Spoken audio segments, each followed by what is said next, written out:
So what is object oriented programming? So object oriented programming can be defined as a way to use objects as a central building blocks, and then those blocks or objects can contain both data or functions.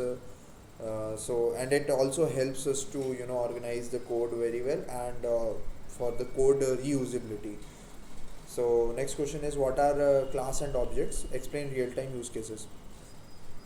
uh, Blueprint for class can be a blueprint for creating objects. It defines attributes and functions, whereas an object can be a instance of a class which represents a specific entity, and it can be a own state or behavior. It can have its own state or behavior. So example can be a car showroom, any company's car showroom. So in a car showroom there can be a different there can be a lot of cars.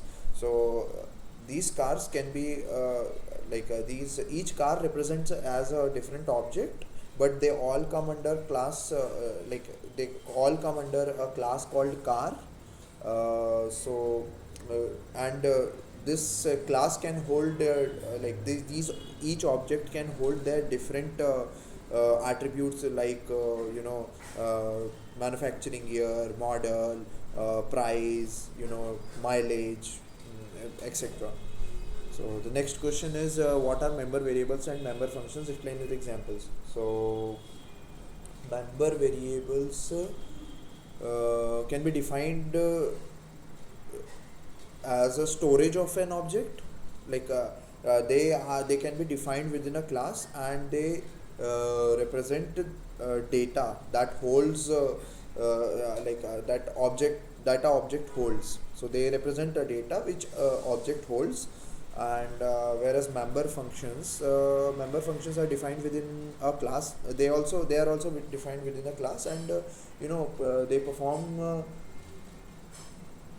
perform operations using member variables. So member functions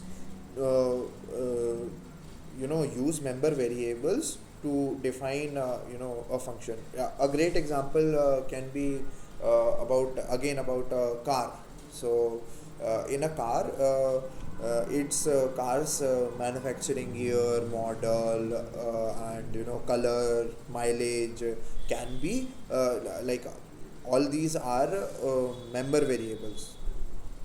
And start engine, starting the engine and stopping the engine, and going to a top speed or accelerating, braking. So these are all the functions which use those member parameters.